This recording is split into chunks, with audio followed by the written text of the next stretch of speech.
Beverly Hills, beautiful location, and a really warm and loving woman in front of me. Thank you. I'm proud of being who I am and being real, and I welcome other loving people into my life that can see and feel me for the person that I am, and I believe you're one of those people because of what you're doing in the world, and I'd love you to share some of that personal journey. My father was in the music industry and he was working with a lot of huge rock stars. At the time I had no idea, but he got into drugs, the mafia, and when I was 5 years old he committed suicide. And I saw him, and that's something that changed my life forever. And I remember as a kid just not knowing how to process it.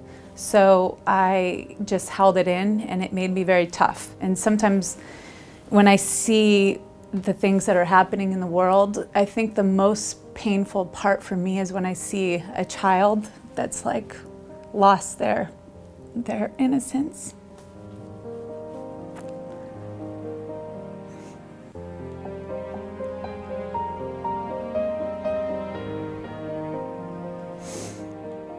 That's a big part of what drives me, and I want to help in any way that I can.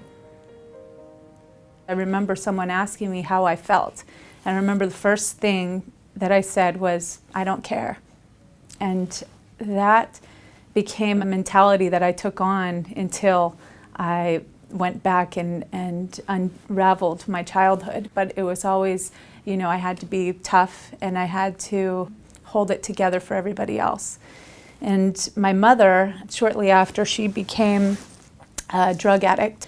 And growing up, I was put in a situation where I had to be the mom in the house. I remember our house was a complete disaster.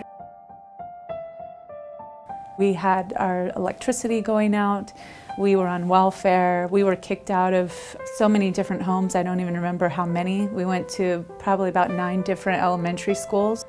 The drug use continued on. So I went to live with my grandparents. Just amazing angels, incredible, very warm and loving. It was amazing what unconditional love did for me in my healing process. No one ever talked about it because in my grandparents' time, in the 1950s, people brushed things under the rug and they moved forward. And with my mother, obviously, she wasn't emotionally available to ever talk about what happened, so I never really had an outlet to talk to anybody. And when I got into junior high school, that's when it really started coming out, all of the pain and suffering. And, I got involved with always the craziest kids that were just in trouble, in and out of jail, smoking pot, selling pot, whatever it was. These were the people that I attracted to because we were all coming from pain. That was our common bond. And I was hanging out with a girl who was just really bad news. She took a bottle of alcohol and broke it over my head, and guys pinned me down and she just beat me in the face. She just had severe jealousy and anger. I think that was a huge turning point in my life where I just realized I had to change, the people who I was around, because had I not, I could have ended up dead or in jail.